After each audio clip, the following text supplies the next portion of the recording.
எலும்புகள் பள்ளத்தாக்கில் ஒரு சேனை நான் காண்கின்றேன்.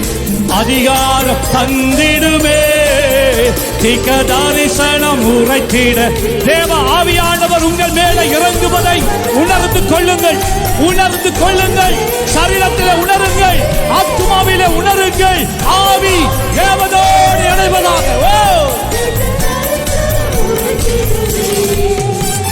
எலும்புகள் பள்ளத்தாக்கில் ஒரு சேனை நான் காண்கின்றேன். அதிகாரம் தந்திடுமே தீர்க்க தரிசனம் உரைத்திட. சொல்லுங்க. எலும்புகள் பள்ளத்தாக்கில் ஒரு சேனை நான் காண்கின்றேன். அதிகாரம் தீர்க்க தரிசனம் உரைத்திட. ஆமென். அக்கினி